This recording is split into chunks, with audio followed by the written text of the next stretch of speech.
أعوذ بالله من الشيطان الرجيم بسم الله الرحمن الرحيم. With the name of the one God who is the source of all mercy and the compassionately responsive to his servants. Inna alhamdulillahi rabbil alameen.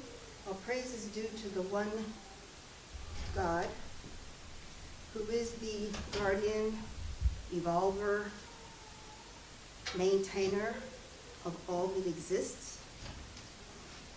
الذي خلق كل شيء. He has created all things. وأحسن ما خلق. He has given perfection to what he has created. وجعل في كل شيء علما. And he put in everything knowledge.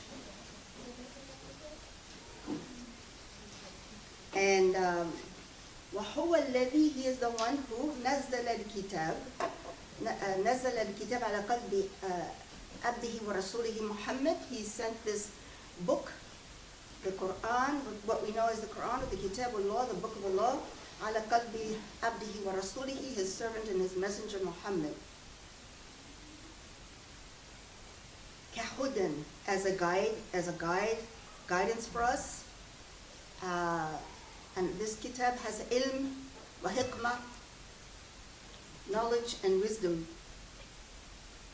And Allah allamana, he has taught us and continues to teach us bil kitab, with the book. Alhamdulillah, then we say alhamdulillah, praise be to Allah, praise be to the one God, who is al-alim al-hakim, who is all-knowing and all-wise, and who gives of that knowledge and wisdom as he chooses. نستغفره نستعينه ونتوب إليه. We seek forgiveness for our sins. We seek help and support. نستعينه ونتوب إليه. We turn repentantly for all the wrongs that we do, and we all do. ونحمده, we praise him. ونشهد أن لا إله إلا الله. We bear witness that there is no God except the one, who in Arabic the name is Allah. وَنَشْهَدُ أَنَّ مُحَمَّدًا عَبْدُهُ وَرَسُولُهُ. We bear witness that Muhammad is his servant and messenger, of the servants and messengers. It just happens to be the final, the last, in that line that began with Prophet Adam, our father, and has continued as humanity has needed that guidance through all time. So for us, we accept this, that we have the final book, we're guided by the final messenger. And we always give much praise to Allah, to God, as all people of faith do. And we also want to be grateful and thankful to humanity and to the creation that serves us. I want to thank all of you. Jazakumullah khair. May Allah, God, reward you for coming, taking your time, coming to listen, and hopefully coming to share some comments from your own experiences and your own knowledge. This is part 2 of this topic, love that reflects the love of the Lord. And we're going to do just a short summary. You can find part 1 on YouTube. I'm not a great technical person, but I do go on YouTube. I'm able to do that. So, and I think maybe Ismail, when we're finished, he will tell you how you can access that. Because I know I was looking for something, one of my own things, and I couldn't find it, and he said it's up there. So I'm not the best one to guide you. But the part 1 is on YouTube. So we'll do a summary, and then we'll go on into part 2. So the first thing is, because this is about love, and even when you hear the word, there is something that will come to your mind. There was something that will come, even perhaps in how you feel, a sense, because love is a sentiment. And if you know it as an emotion and a sentiment, then something will come up. So that's to understand that we're talking about something that can be felt, can be seen, even though it is we say it's something intangible. But it is a very, very strong sentiment centered in the heart, and it is something that has enough power to change how we speak, how we look, how we touch. It affects all of your other sentiments, all of your other senses. And it is, if it's in the proper state, it is generative, creative. It will create health, it creates good. It will not cause any harm. So it is a positive emotion. And it is something that it not only, as I said, affects how you see things, how you hear things, how you speak things, what you do with your hands, even how you walk. It might make you feel lighter. If you're feeling love yourself or feeling it being sent to you. It has all of these effects, and it can affect your chemical makeup. So it has a very, very strong physical effect, even though it is an emotional, it's a sentiment that is given to us by our Creator that is centered in our heart. So it's an emotion, it's a sense. And how we want to understand it. So just briefly, we went last time, we talked about what the dictionary says, what the Bible says, and then we went into the Quran. So I'm going to just read brief review. That the dictionary says that it's an intense affection based on a tie that you have with someone, whether it's a family tie, a friendship tie, but it's an intense, something intense. An expression can be also how you express what you do to let others know that feeling. And it also says something like a deep tenderness that you feel for someone that you have a relationship with or someone you would like to have a relationship with. And that's, anyway, we'll just leave that there.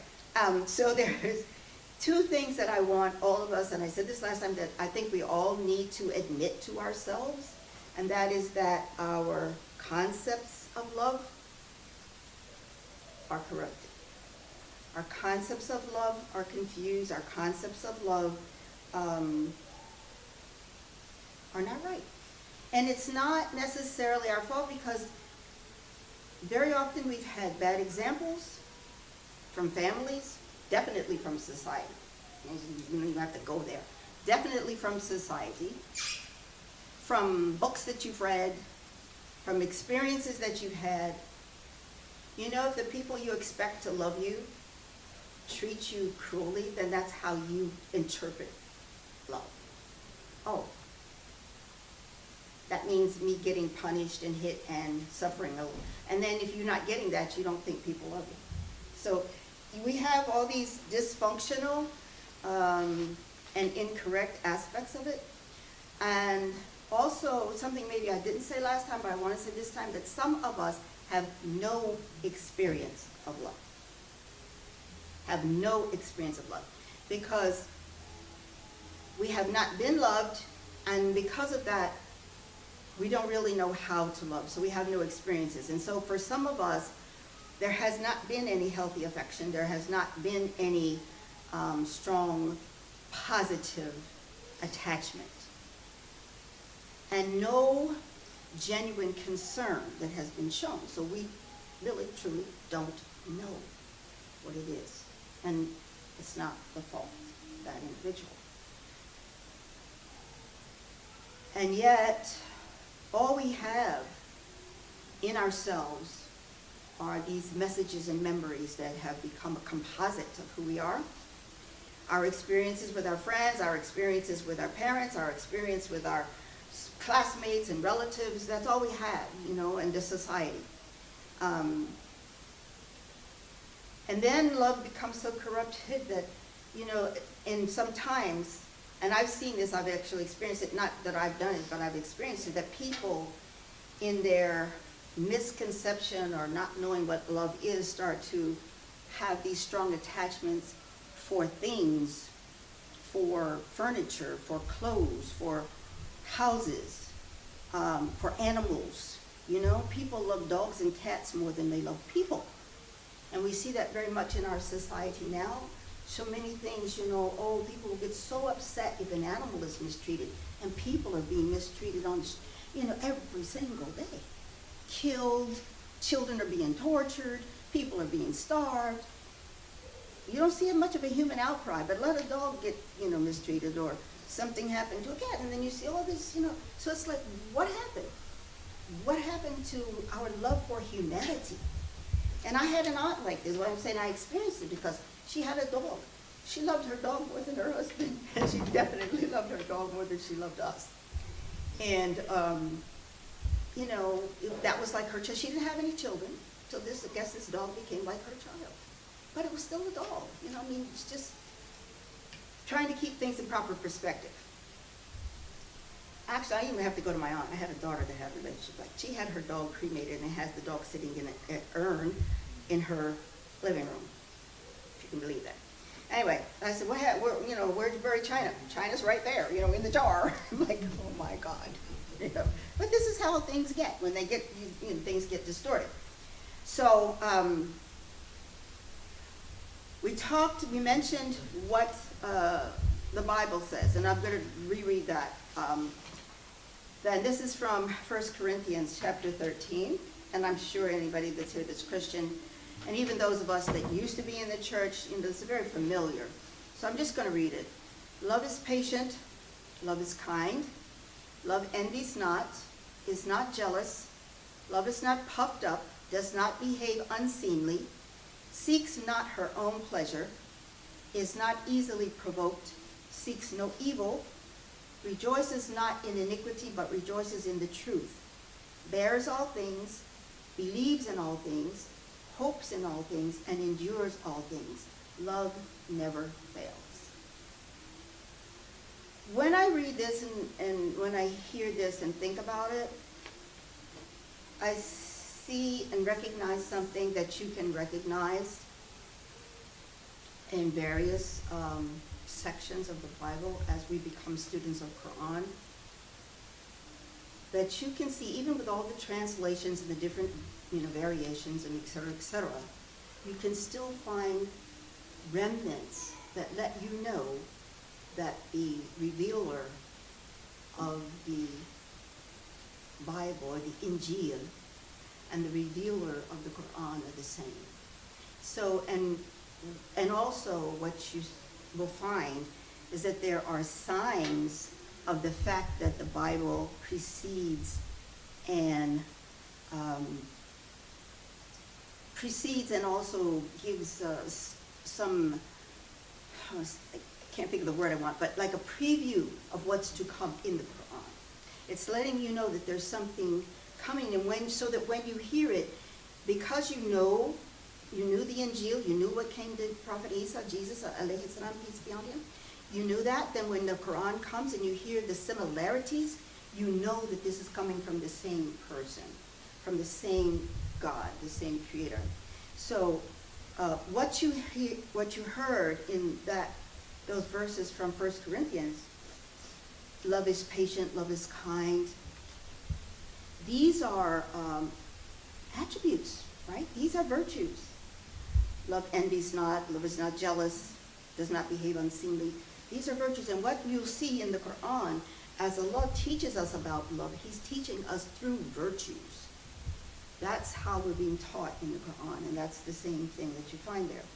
So, in the Quran, we said that there are 2 Arabic words that give the main concepts of love.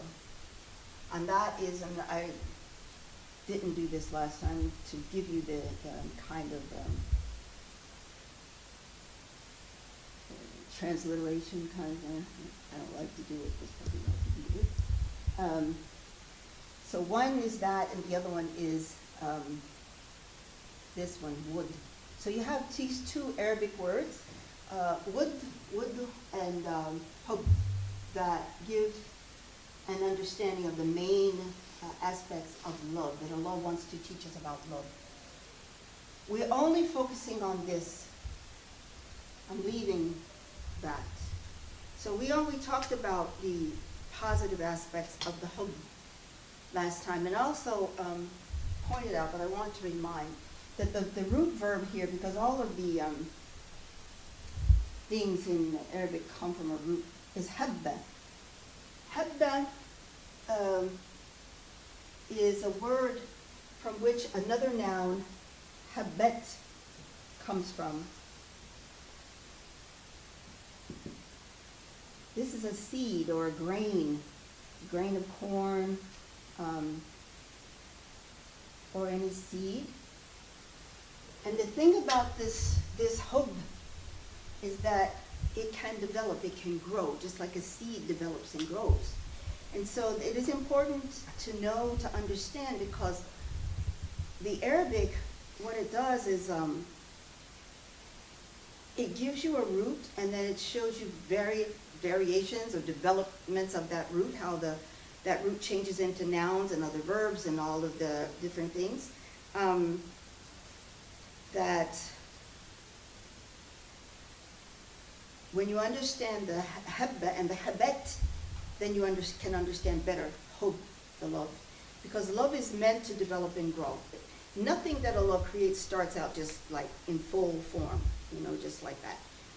He develops everything.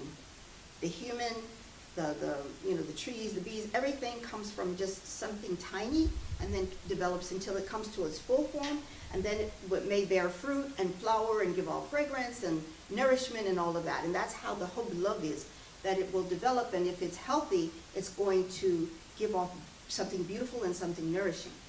So this is what we're going to go into, but I put something down here that was a footnote that I wanted to put in. I said, without understanding that we're living in misconception, we'll just go on. And when you are aware that your understanding, your knowledge is not right, then you will try to correct it. And that's what we want to do. That's what I've had to do. That's what we want to do with all incorrect knowledge. Anything that's not right, we want to correct it. And so our understandings, our perceptions, our expectations of love, we need to correct them. And also understand that as we talk about this, it's all about first developing these things in the self. All of what I just read about what love is, that needs to be inside. Because you cannot go through expecting what you don't have and are not prepared to give. So these are things for us to work on ourselves. So we said that how Allah teaches us about love is He describes those whom He loves. That's how Allah teaches love in the Quran. And so that we mentioned, I said 8 positive characteristics, but actually there's 9 because one of those ayat had 2. So we said that Allah loves the muhsinin. Muhsinin are those who try to have ihsan, who try to perfect themselves. And the thing about ihsan, as the hadith said, you understand, you act as if you see Allah, because even though you don't see Him, you know that He sees you. So you act as if He is in your presence, and that what you are doing it trying to perfect it because it is witnessed, and not only witnessed because you will be asked about it. So that's the first thing. He loves the muhsinin. He loves the tawabin, those who turn repentantly to Him. And in that there is a recognition that your Lord exists. And if you know that you have reasons to repent and you turn, then your Creator loves that. He loves the mutatahirin. Now, these are in the order they are because that's how they appear in the Quran. So, mutatahirin are those who try to purify themselves. The ones who put in the effort to become pure. Physically, spiritually, emotionally. You know what is negative. You know what's harmful. You can feel it. And you try to clear and purify those things. It used to be a standard thing that every year people did physical spring cleaning, as they did physical house cleaning in the spring. Spring cleaning was done in the home as well as in the body. And we, most humanity in general has gotten away from some very beneficial patterns that we used to have.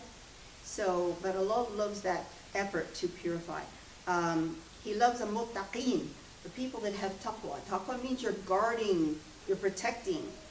What's the best thing that you can protect? Because the best thing that you can protect is what Allah loves you to protect, and that is your soul. That's the best thing that you can protect. To protect, so those who guard the souls from harm. And again, you know what is harm, because that sense is built in. Allah loves the sabirin, those who are patient. He loves the mutawakkilin, those who are dependent. And in that dependency, because we all have some dependence, nobody's totally independent. Even the people that, think they're going to go live as hermits and just be self-sufficient, they're dependent on something. They may be dependent on rain for water, or they may be dependent on the earth to produce something because they need to eat, or they're dependent on getting fish out of the water that they live near, or whatever. But they're dependent. Everybody's dependent. And so, but in that is, if you're aware that the one on whom you truly depend, because when you, okay, you get your fish out of the water, but who created the water that keeps the fish alive, and et cetera, et cetera. When you get back, you always get back to the Creator. So the mutawakkilin, the people who are truly dependent, depend upon Allah and no one else. He loves those, so this is number 7. He loves those who are fair and just, muqsitin, those who are just and then try to establish fairness and justice. The 8th thing is not a repetition, mutahirin. The first one was mutatahirin, those who seek to purify themselves. Mutahirin, those who are pure. So in that effort, as you move in, you get in states of purity. States of purity come and go. You become pure, you become impure, That's why you take showers. That's why we take showers, not just you all. That's why we take showers. That's why we, perhaps go on a fast. That's why we do things to cleanse, because we realize that we're impure and we want to be pure. So he loves those who are pure. And he loves those, and I think this, but anyway, this is number 9. So there are 9 of these positive things that Allah loves.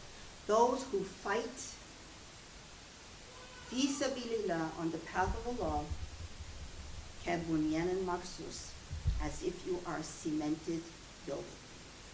A building whose blocks are tight together, that you stick together and fight against the wrong, fi sabilillah, on the path and for the things that Allah wants established. So those are the 9. And the first, in understanding what those are, understand these are all virtues. These are all virtues. These are all character qualities. And also Allah loves those who have beautiful characters.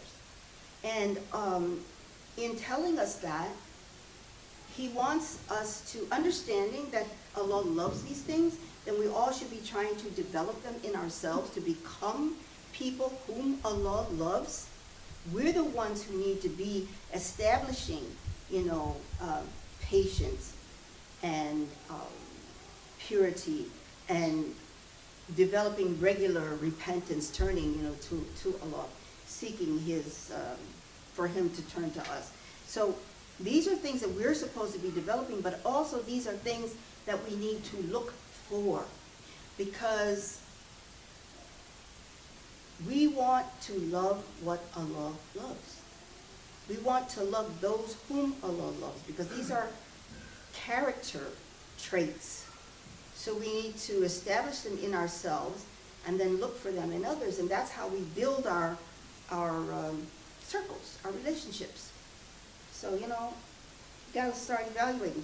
The native dean says, every now and then, if everybody knows native dean, every now and then, look at all your friends. Check your friends out. See what kind of qualities they have. Who are you associating with and why? Is it just because you've known them all your life? But do you really respect and honor and love them because of some virtues that they have? Or they're just there? So, because they're just taking up space and they're wasting your time. So sometimes you have to, clear the space to make room for something better. So when you do start developing these things in yourself, in ourselves, when we do that, this helps to purify us, so we become of the mutahirin, the people who are pure, and then you change the energy in yourself and around yourself, and hopefully that will help you to make the change in the attachments that you form. And if people then, as you develop, if they love you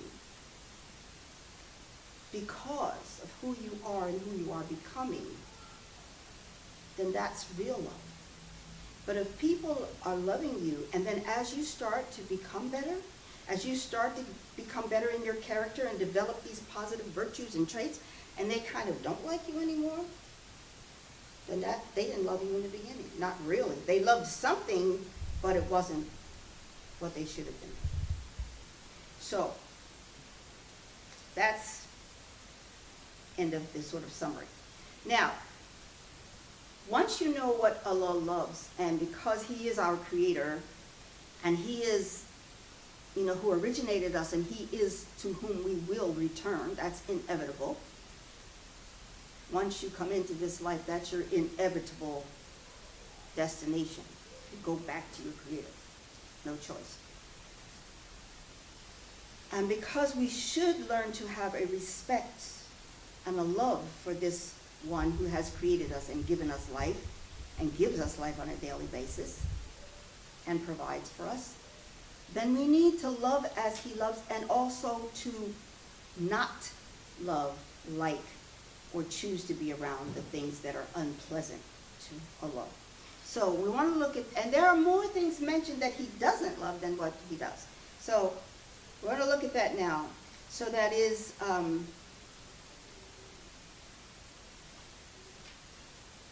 say, what does Allah not love, and what should I not love?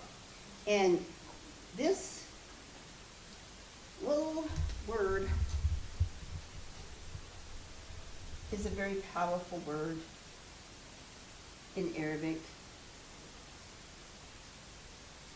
La. La is negation, la is rejection.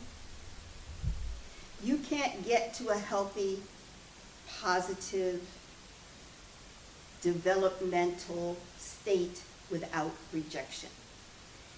Our kalima, the one that we say the most, is La ilaha illallah, right?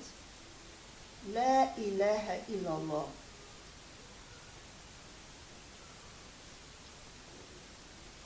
It's only 3 letters in there, 3 Arabic letters, and it is the most powerful statement in the universe. But you don't get over here to the tawheed, to the unity, to the oneness of Allah, before you go through this, before you go through the rejection. So in this getting into being able to push away what Allah does not love, you've got to go into that rejection. And sometimes that position of going into the rejection is uncomfortable, but it has to be done. You cannot move. You can't move forward. You can't, because without that, you're being pulled down. I look at that as something like pushing you upwards.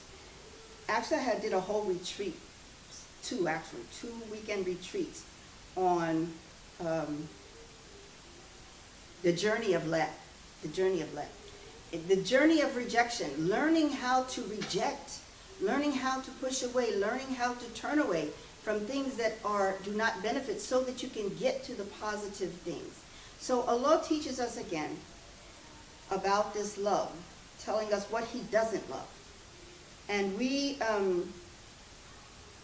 can't become muhsin, or the mutaki, or the person that becomes moving towards perfection, guarding the soul, without doing this. We have to get rid of a lot of stuff. So, but again, we need guidance. And we can't trust anyone. I want you to understand this. You cannot trust anyone except the one who created you. Totally. I'm not saying you can't trust him. You cannot totally trust. You cannot totally, safely turn yourself over to anyone except the one who created you. Because everybody else has faults. And everybody else may fail you. And everybody else may take you in the opposite direction of where you want to go. Don't trust yourself totally to anyone other than the one who created you. Okay, so the first thing that Allah says in the Quran that He does not love. Allah la yuhibbu. Allah la yuhibbu. The first thing He says He doesn't like or He doesn't love are the mu'tadeen, those who transgress the limits. So this, what we're really looking at today, is Allah la yuhibbu. He doesn't love.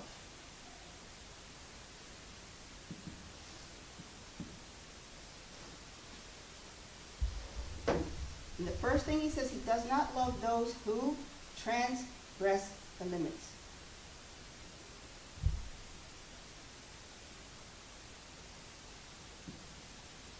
Allah la yuhibbu.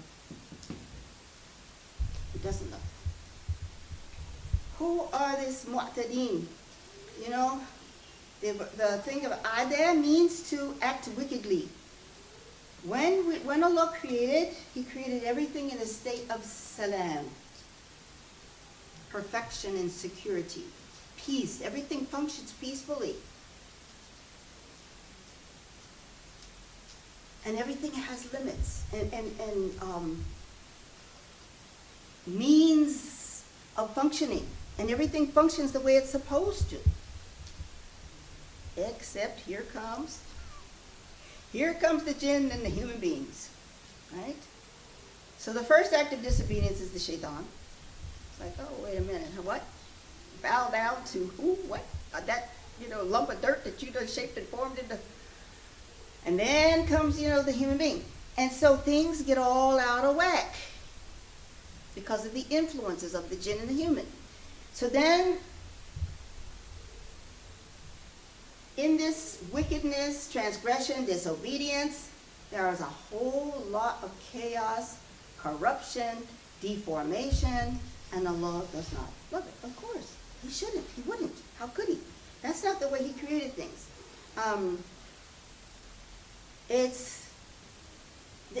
When this appears, it's in an ayah speaking about fighting, and it says that you're supposed to fight the people that fight against you, قَاتِلُوا الَّذِينَ يُقَاتِلُونَكُمْ, fight those who fight against you, وَلَا تَعْتَدُوا, but don't go be excessive, because Allah la yuhibbul mu'tadin, because Allah doesn't love that.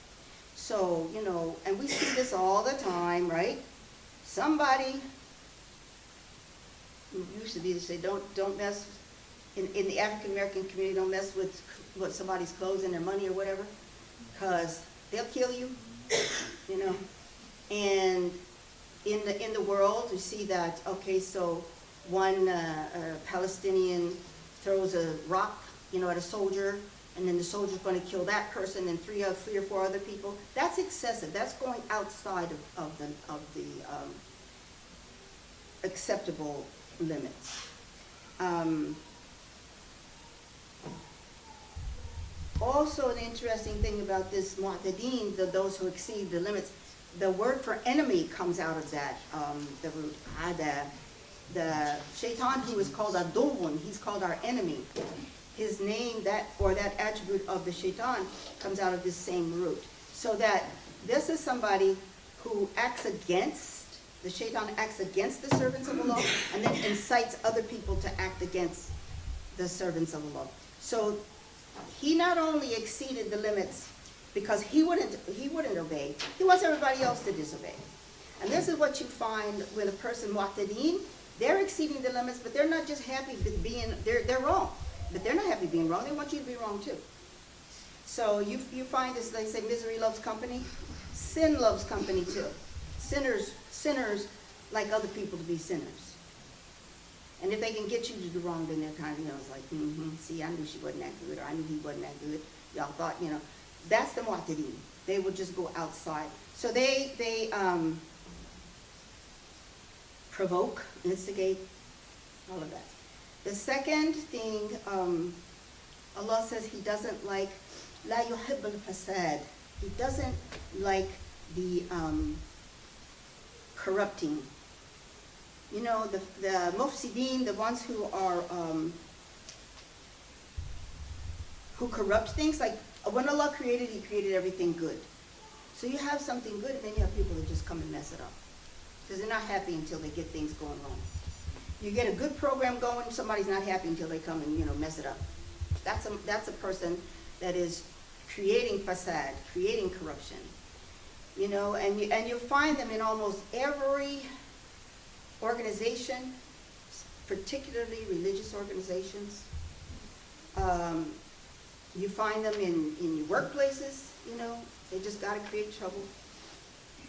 And these are people that Allah does not love. So, again, you have to start recognizing them and start saying, I kind of see this pattern watching this person. I think this is a person that I don't need to be around. I think this is a person that I don't like, and you shouldn't.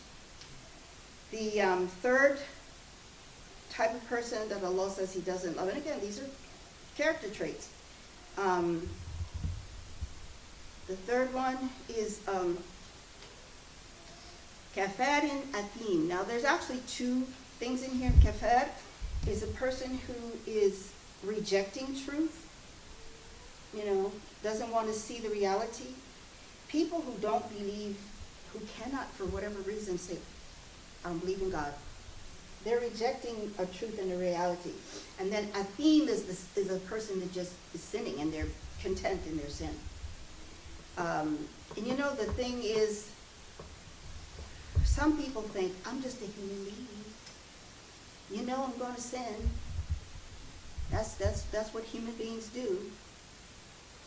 But it's okay, because, the Lord is forgiving, but they don't try. They're not trying. So they're rejecting the fact, first of all, they reject the fact that they have the power to stop their own wrong, because they do. That's, that's a given. Allah gave you two sides to your soul. You have the power to choose good and the power to choose evil. Doing that is your choice.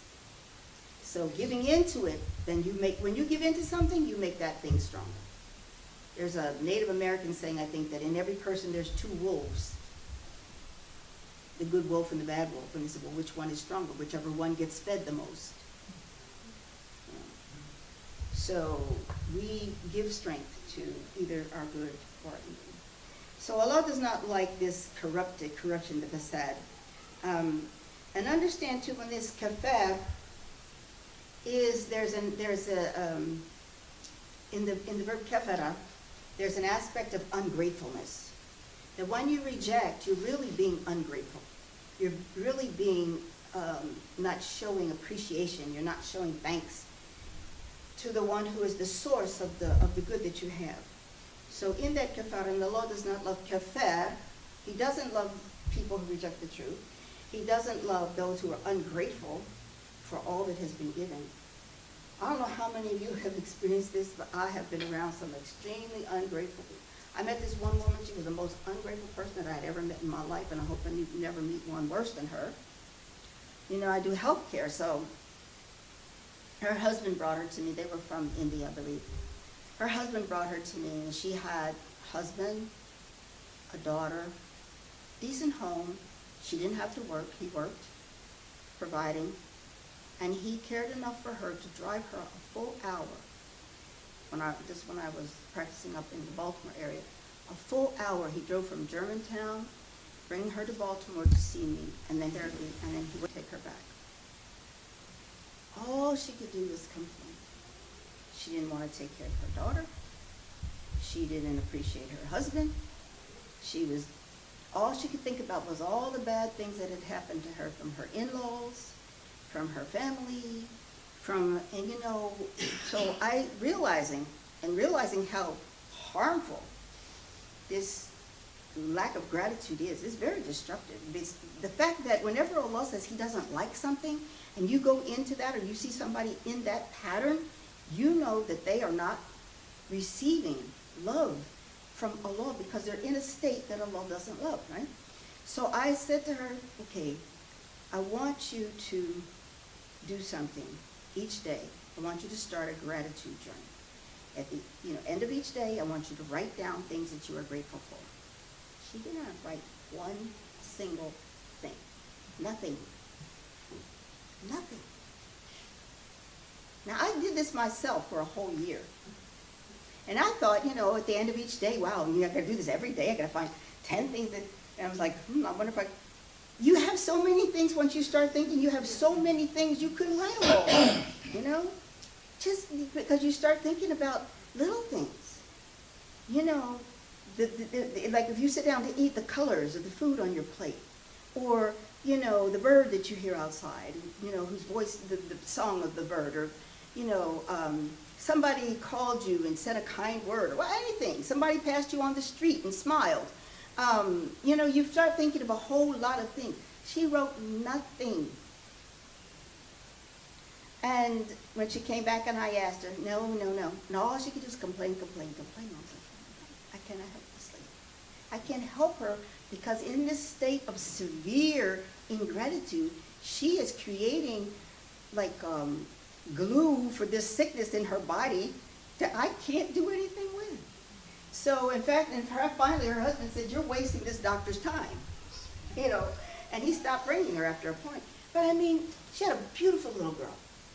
She didn't want to take care of this child. Oh, it was so, and I was like, Ya Allah, I don't know. And she would not allow me to encourage her to come out of this state of ingratitude. She wasn't going to do it herself. And I don't know what happened to that lady. I really don't. But I know that if you go there and you stay there, you're not pleasing to your Creator. You're not helping yourself. And eventually you're going to have a worse sickness than what you, because this is the thing. Anything that starts in an emotion will eventually become part of your physical self. Your emotional illness or lack of wellness in your emotional self will become a sickness in your physical self. There's an expression, psychology becomes biology. It will eventually become a physical problem. A spiritual deficit will eventually become a physical problem, because you are one being. All of that, your spiritual, your emotional, your physical, is all in this one little package that makes you up. So eventually one will lead to another to another. So this is something, again, because Allah doesn't love this, for anybody to be ungrateful or to be in this state of sin, and you're sinning against the self. This is also, you're not hurting any, you may hurt other people, that's true, you may. But the main person you're going to hurt, you're going to hurt yourself. So always in the Quran, when Allah is speaking about shukr, which is thankfulness and gratitude, and he wants to put an opposite, it's always kafir. He says, washkuruli, be grateful to me, wala takfurun, and do not be ungrateful. So that verb, kafara, is referring to, yes, rejection of the truth, but also to lack of gratitude. And that's they get in a state that is very displeasing to Allah. And sometimes the way that we know something is by the opposite. Okay? So that we didn't see in the Quran that he says he loves the shakirin, those who are grateful, but he says he doesn't love the kafirin, right? He doesn't love those who are ungrateful. So then we know that if he doesn't love those who are ungrateful, that he does love those who are grateful. So this is just, he commands gratitude, and he says that he is ash-shakur, he's the thankful one, and he commands that of us. Kum min ash-shakirin, be of those who are grateful. So it's something that we need to do. We need to stay in that state, live in that state, hopefully. The fourth thing that he says he doesn't love is just kafirin. He doesn't love those who reject his truth. You know that besides having this aspect of being ungrateful, it does mean to just reject truth. I heard one imam, he said, I have a greater respect for an atheist than I do for a mushrik or a kafir. I have a greater respect for an atheist, one who doesn't believe at all. Because he said that person has gone through a thought process and a process of elimination, doing this there can't be a God because of this, there can't be because of this, and has come to some conclusion. And he thinks that because an atheist is an intellectual rejecter, that they eventually will come to a rational understanding of why they're wrong. So who knows, but all we know is that if you get into a state of kufr, meaning that you reject the truth coming from Allah, and you die in that state, there's no hope for you. So we can go into that state, and actually very often people do in minor ways. It's called kufr biduni kufr, a kufr of rejection, a state of being a kafir that's underneath of a true kafir.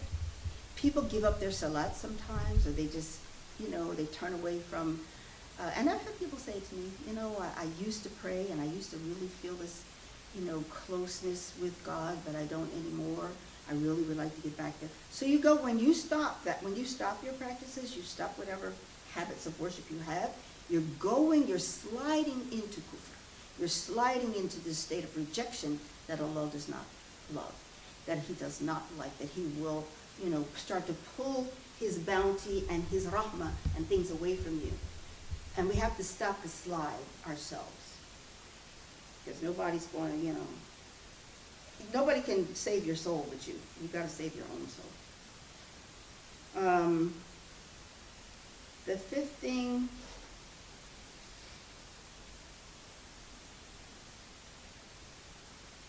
he says that he doesn't love are the dhalimeen, those who oppress, who are oppressors. They wrong themselves and they wrong others.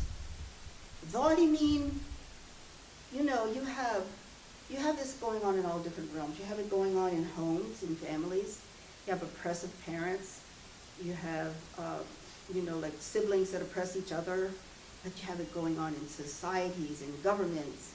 The worst example that I can think of right now, except for the fact that this our own government, going all over the world and doing things, is what's going on in East Turkestan right now, how the Chinese people have imprisoned millions of the East Turkestani Muslims who are called Uyghurs, and they have put them in they're calling them voluntary re-education camps, but they have imprisoned them, and they're forcing them to sing songs that are patriotic to the Chinese Communist government.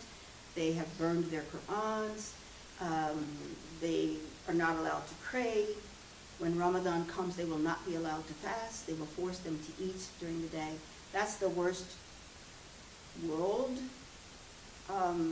manifestation of this oppression that I can think of right now, just because it's so concentrated, so many people in one place. But look, we've got oppression. There's all kinds of oppression going on right here, right around us.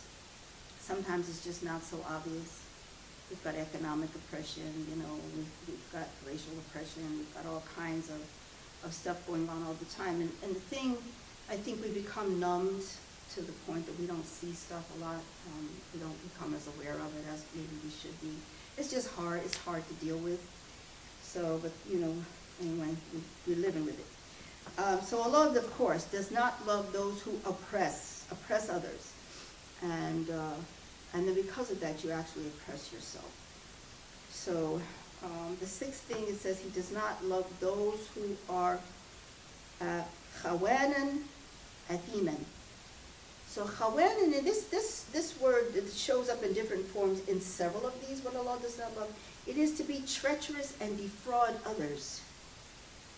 To defraud, to act in an unjust way that you then deceive people and cause them to be, to lose. So, you have, we have traders who will pretend to be your friend and they're really setting you up to because they want to do whatever. Traitors who, you have government, you have political traitors and friendship traitors and, you know, speak one way to you and goes. So though people, that's something that is very unpleasant to Allah and will show up in, as I said, in different forms, this act of being treacherous and defrauding. And these, again, are negative character traits. And the next thing is that it says he doesn't love that you speak evil, talk about evil things publicly, unless it's because you have been wronged and you're trying to right something. So don't just be talking about evil that people have done or evil things that have happened to you, unless you're trying to get justice. Because when you talk about negative things, evil things, sinful things, nasty things, whatever, you're giving energy to it and you actually can be helping to generate and create that in the world. I respected this Prime Minister of New Zealand when she said, "You will not hear me speak the name of this murderer, but you will hear me speak the names of the victims." Because she said he wants something. He wanted something, and part of what he wanted is to be known, you know, to be like famous. She's like, I'm not going to make him famous. You're not going to know him from my mouth, but you will know the people that he hurt. So we have to be careful, and so it had to be reported, but see what happens here with our news? It's reported, and it's over and over and over, you know, every 10 minutes, the same thing, and the names and the pictures. My son was saying, you know, like when the news was coming out of New Zealand, his face was blurred. His face was not even, they didn't allow his face to be seen. Of course, now it came out later.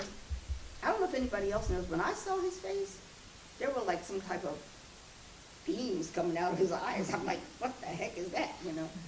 Maybe it was the photograph, I don't know, but there was some really strange stuff coming from his face. So that's, this is the thing. So, like, bad things have, even your bad dreams. If you have a bad dream, don't talk about it. Keep it to yourself. If you have a good dream, and talk about it. Now, again, unless you're seeking justice, unless you're seeking help, then you can go to somebody that you think can help you, but don't just tell, you know, your negative dreams and evil things and to everybody, because you're giving it energy. And you may actually create the thing that you really don't like. You're creating more of it. And that's the thing about this negative news reporting. People, copycats, what they call copycats, other people will want to do it and they want to get famous like that too, even though it's a horrible, evil way to gain notoriety. But, you know, people are strange. People are weird. So, so that's something that Allah does not love. Don't do it unless, it says, unless you've been wronged, unless you've been oppressed, and then you're trying to get justice with that.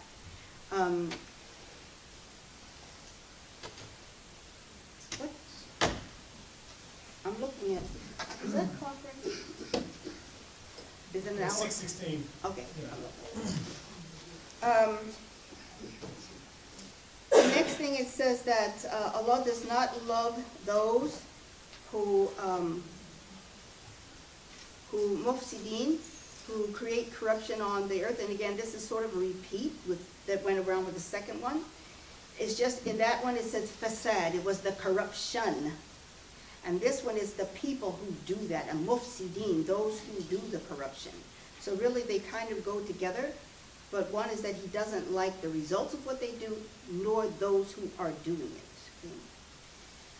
The ninth thing, and this is one that I did mention last time, and I want to really emphasize this because some things, you know,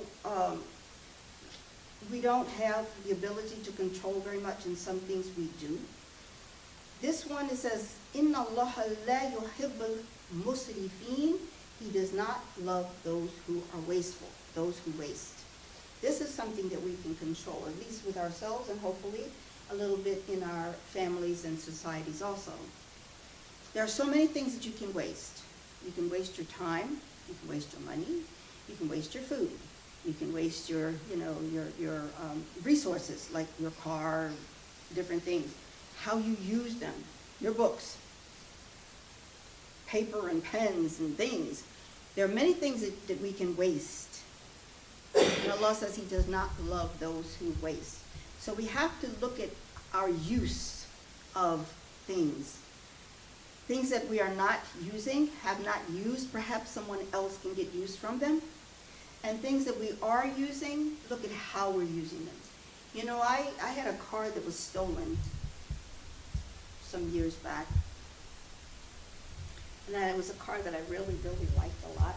Honda Accord, black, you know, leather, 5-speed, you know. I really liked it. Parked on a DC street one day, went to visit somebody, came out, my car was gone. I had the keys, somebody was really good. We didn't hear a thing. And I thought about it and thought about it. And I said, you know, there were times when I know I could have used the car better. I pretty much would try to give people rides and things like that. But then there were some people I didn't want in my car. And I think that, you know, you got to be really careful about how something is given to you and you're blessed, and then maybe you get a little selfish. So, you know,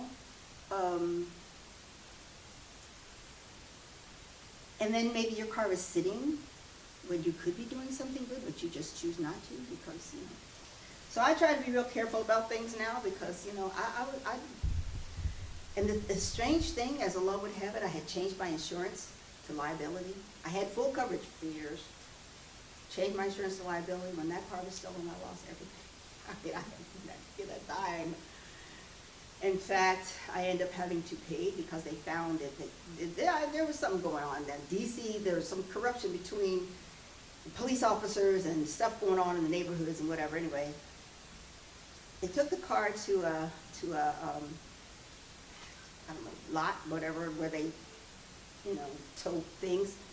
And it was on a weekend, I couldn't get it, and they charged me for the days and I didn't have any transportation, right? I had to figure out a way to get down to DC. By the time I got down there, I was being charged for the time that the car sat in the tow. It had no tires, no motor, you know what I'm saying?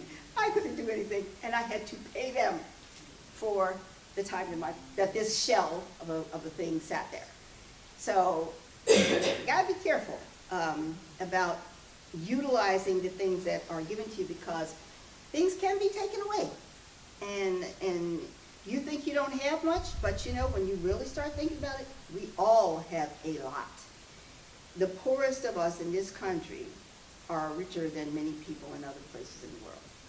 So, you know, don't think that you can't, you know, that there's no place for you you can't go a little lower.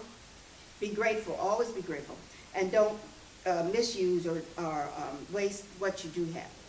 The food, the time, the resources, all of it. Because Allah la yuhibbul musrifin. And he says that several times. And in the Quran, when it's mentioned, it is mentioned related to food. And people, oh my God, in this country, the waste of food is just incredible. With the food that we waste here, we could feed the world. Grocery stores are throwing away, restaurants are throwing away, people are throwing away, and we could feed the world. And we have hungry people right here. So we have to be very careful about that. The thing, treacherous is repeated several times again. He doesn't love those who are treacherous. Here it says he does not love a mustakbirin, those who have kibriyah, those who are arrogant. Because Allah in a hadith, he says, arrogance is my cloak. Don't try to wear it. I'm the one, he's saying, I'm the one who has greatness. Don't try to wear that cloak, because you're not great. We are not great. We say, Allahu Akbar. Allah is the greatest. Allah is great. We are not. And we need to really pray for Allah to keep us humble. To make us, other people may see us as great, but never see yourself that way. Because that's when you get into a really, really dangerous position, because you become like the shaitan. What was his sin? The second sin, inni khayru minhu. I'm better than him. I'm better than the clay being that you're telling me to bow down to. That arrogance. And I will not. He said, I'm not, no. You know, are you serious? I'm not going to bow down to that.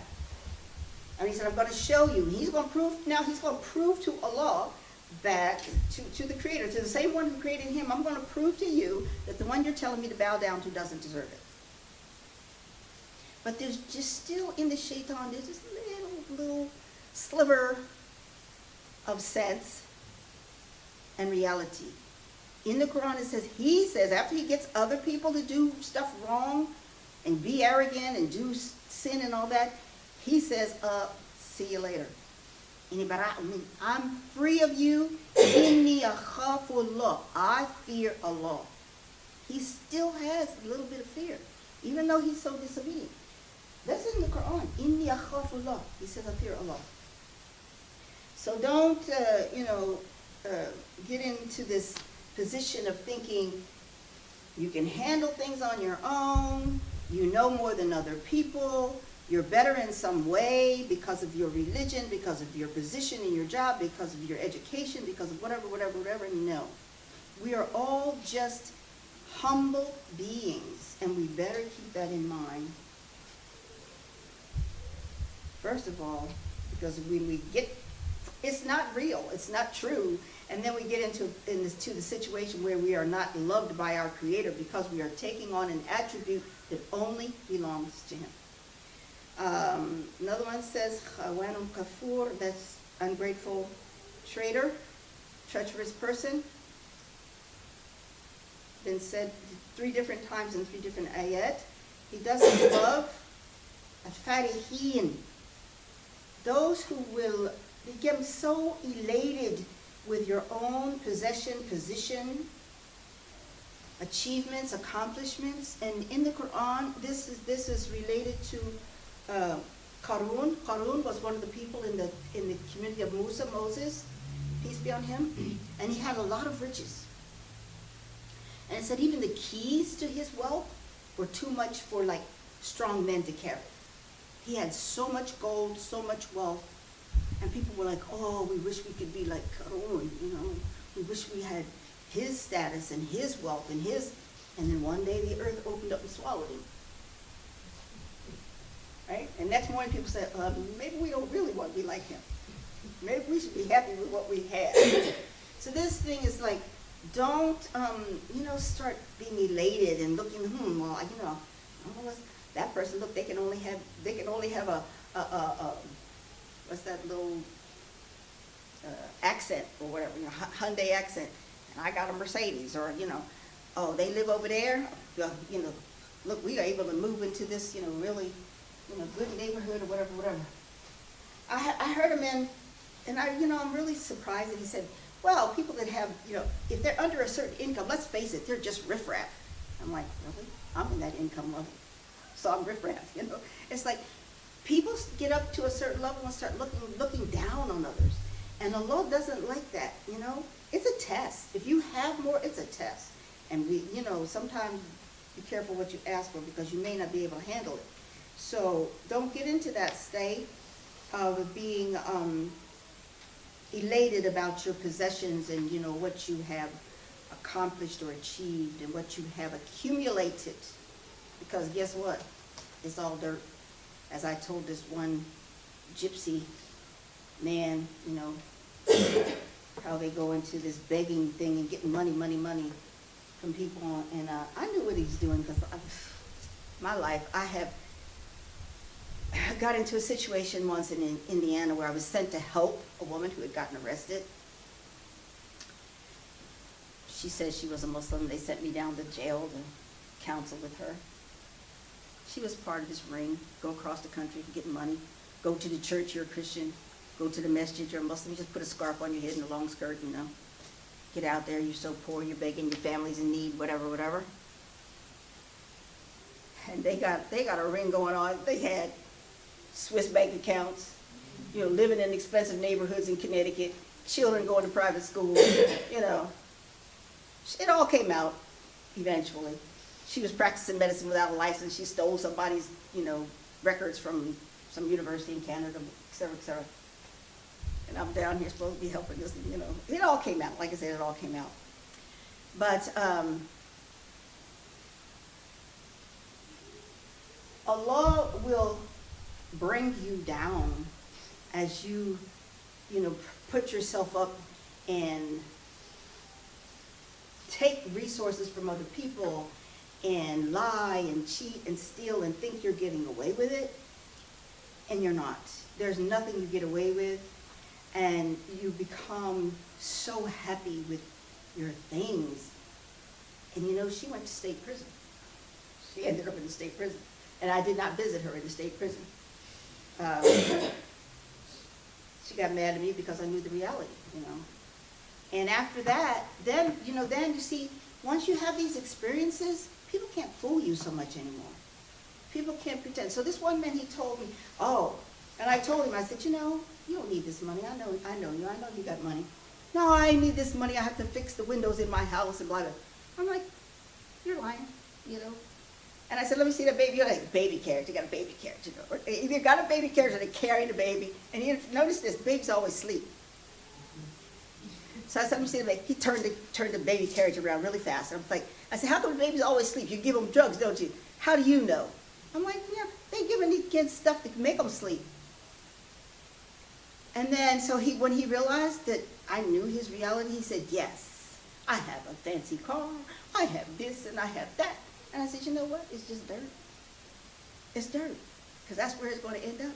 And he's dancing with, you know, every time the car would pass, and they'd give him money after the car would pass, he'd wave it at me and he'd do this little dance. It's just more dirt. Because that's what's going to happen to it. It's nothing. So, you know, it's like, better pay attention to things that might last, which is the love of your Creator, the love of God. Because all this other stuff is going to be dirt. No matter what it is. The strongest house, the most, you know, expensive car, all this stuff, your big bank account is going to be dirt. And that's all you'll have. So we want to, all of these things that Allah says He does not love, these are traits that could have little seeds in us, could grow if we allowed them to. Hopefully we will get the jump on them, stay ahead of them, and not allow these things to happen. We will not become of any of these traits or any of these characteristics that will not be pleasing to God, and we will stay in the things that are pleasing to God. And also when we see these traits in others, we will try to encourage, especially if these are our children or our relatives or whatever, to try to encourage them not to act certain ways or not to speak certain ways. And even, you know, like children who are not your children, when you see certain things, to still give them some advice, guiding advice, because that's what your Lord does for you, so we want to do that for others. Give a guiding advice. And when we see people don't want to change, move away from them. Because what's that thing? Association brings assimilation. If you keep staying around certain people, you're going to be more like them than they're becoming more like you. You don't see them becoming better, guess what? That effect is happening the other way. Little by little, they're wearing you down. Until things start to be, you don't see things maybe as wrong as you should see them.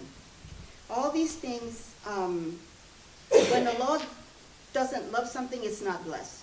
There will not, just like the seed grows, that thing will grow, but it's not growing in the pleasure of Allah. It's growing in the pleasure of the enemies of us and the enemy of Allah, which is the shaitan, the Satan. So we see that evil can grow, but the thing about evil is it has an end. When things that are pleasing to God grow, they have no end. Because these are aspects, the things that Allah loves are actually His own. These are things that come from Himself. When we say love is patient, Allah is sabur. Allah is as-sabur. Love is kind. Allahul halim. Allahul kareem. So these are things that, the things that are part of the attributes of Allah are things that will last forever. The things that He loves and will last forever. These other things will have an end. Everything else comes to a complete end, because that's the nature. Evil cannot continue. So we don't want it in ourselves, and we don't want to see it in others, and we definitely don't want to be of those who come to be happy with these things. So when we see all of this, like we see evil grow, we see arrogance growing, oh my God, in our president. So arrogant, so narcissistic, it's so, oh my gosh. So we see these things growing and increasing, don't be like disheartened. Don't be, you might get disturbed, but understand that Allah is in charge. And all you have to do is hold on to where you are, continue to love and approve of the things that you know are right, and to not like and not love the things that you know are wrong. And I wrote down here, said, don't go to the dark side, don't do the Vader thing, just come on over to the dark. No, because people will be pulling you now. Don't go there. Just try to stay, because Allah says, al-baqiyatu salihat. The things that last are the things that are righteous. The things that last are the things that are righteous. And so this is where I will stop. The main thing I want is that us to remember is that all of these things, the good things we develop in ourselves, the things that we know Allah does not love, we try to keep out of ourselves, and then we look for these things in others so that we can have positive relationships. When you see the good, then these are the things that are lasting. These are the things that make good relationships, that make healthy families, that make healthy societies, that make good friendships, make good marriages.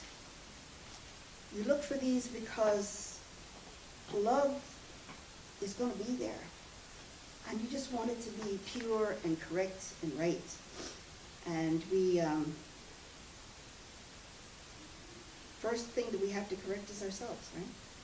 So that means that we have to be more aware of ourselves, more observant, more astute, to know what our Creator wants from us. And He tells us, He's instructing us by giving us the attributes.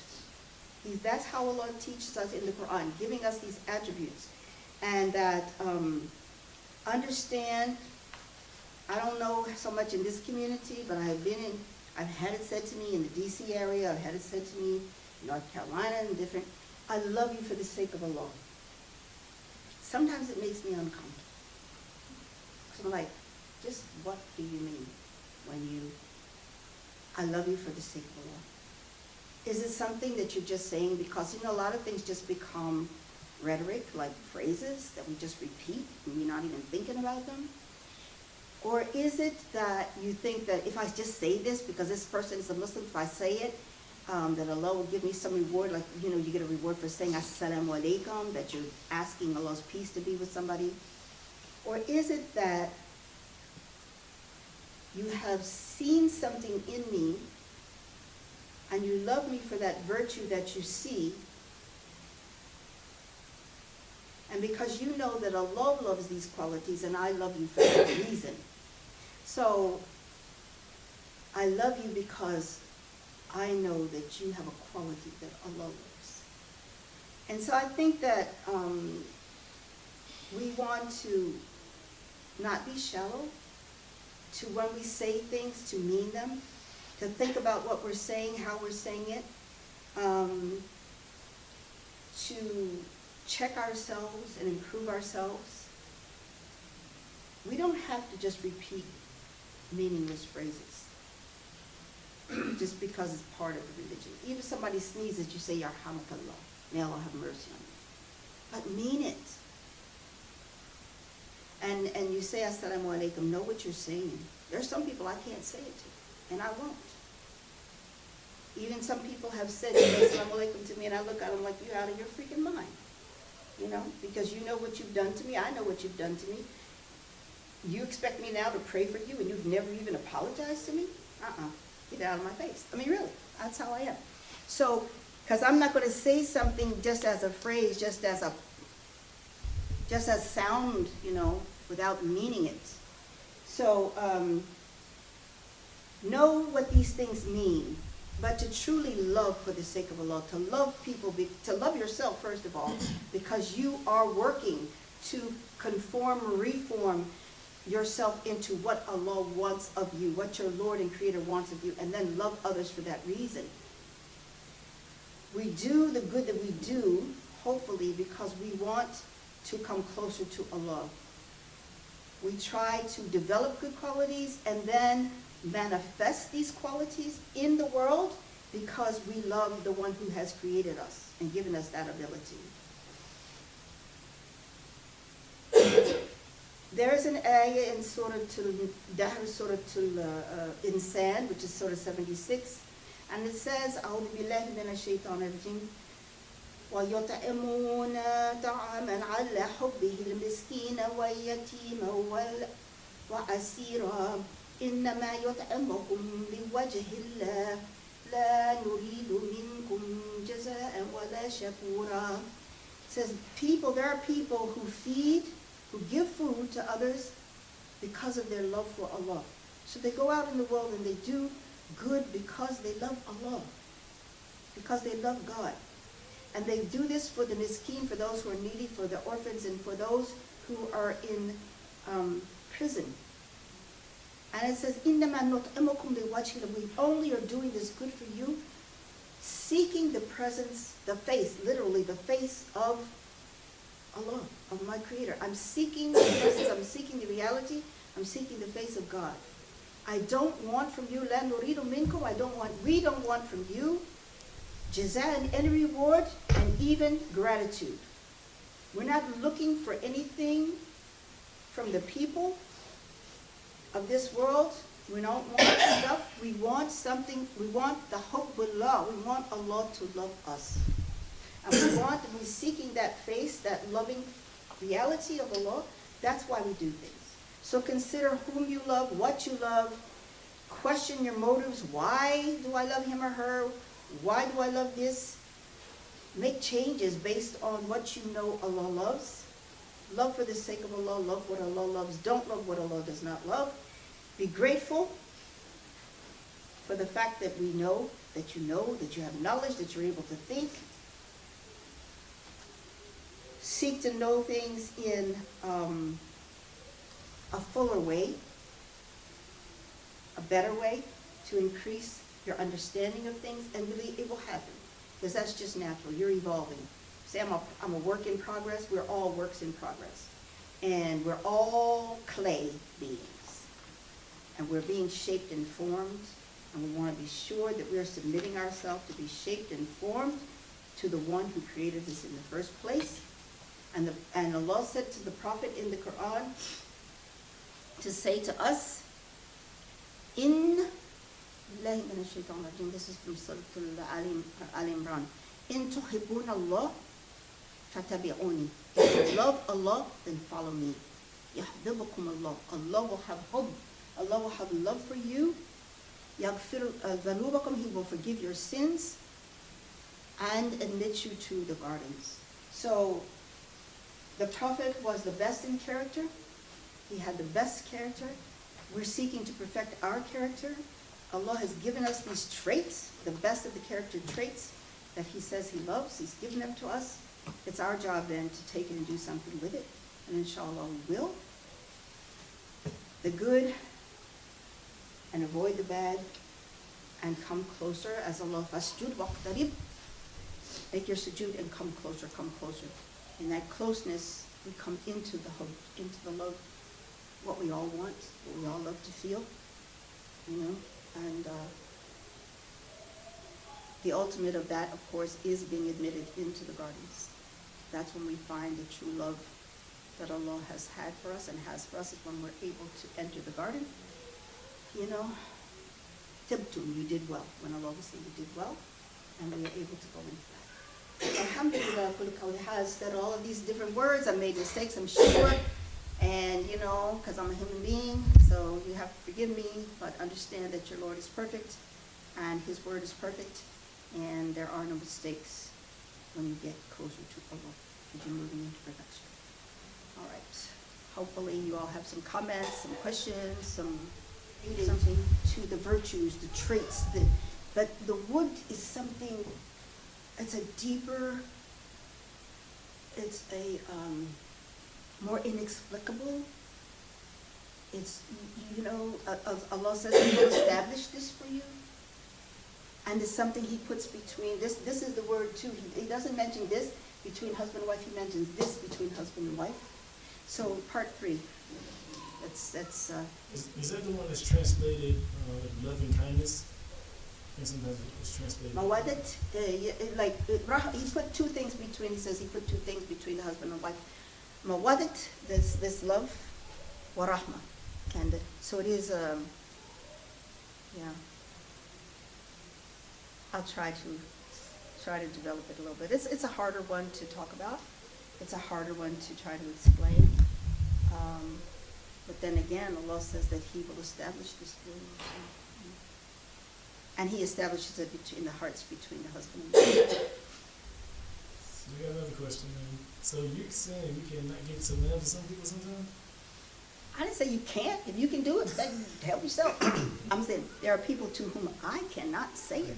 I can't. My mouth won't go there. You know, really. I mean, I had this one person who had done so much evil. This is recorded. Well, that's fine. He'd done so much evil, and then walked up to me in the public, like at this convention, and walked up, oh, assalamu alaikum. I'm like, something is wrong with you.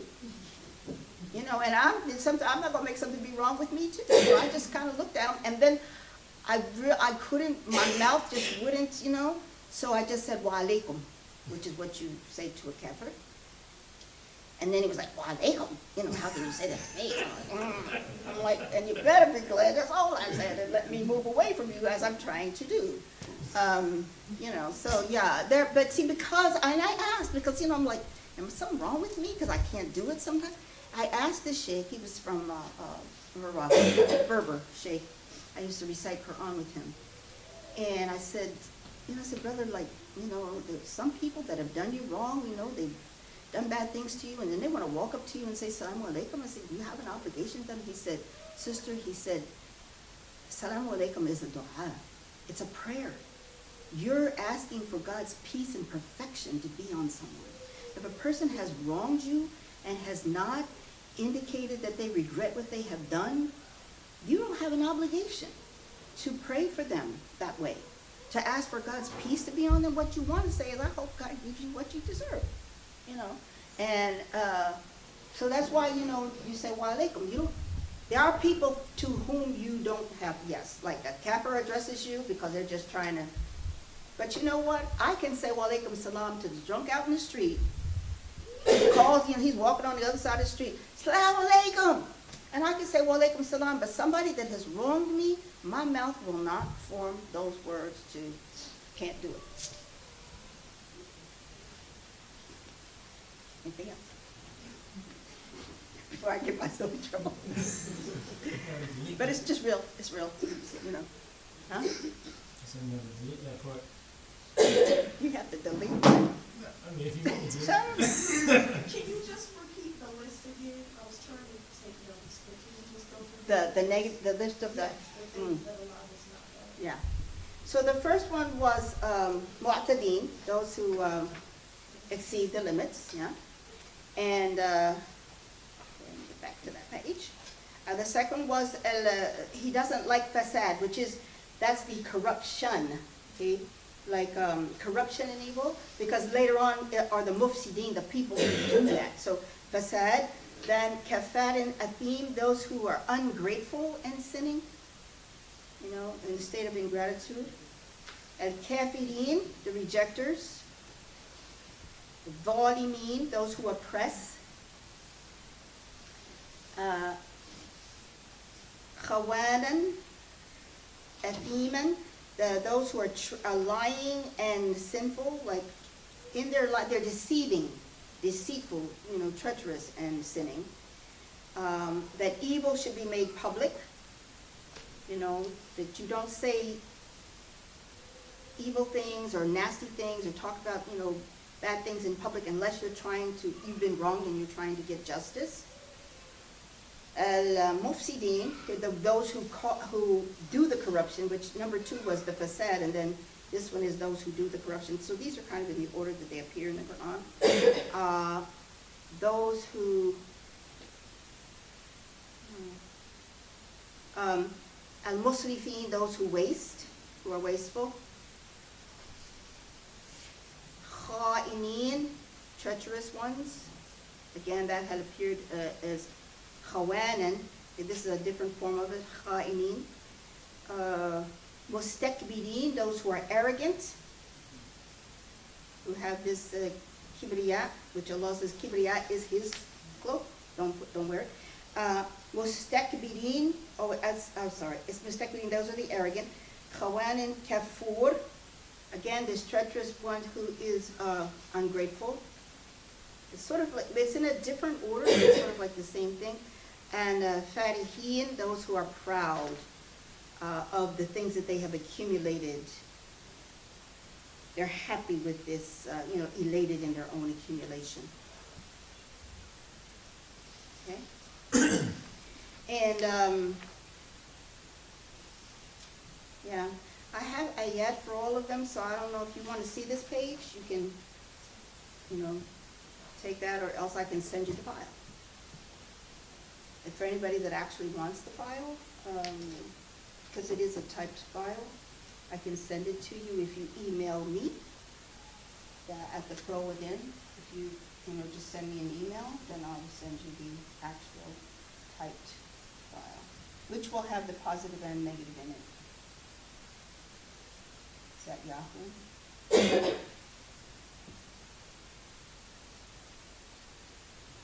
No further with you, they got the, Mm-hmm. oh, Yes. Otherwise I'm writing in slant. All right, then, Jazakumullah khair.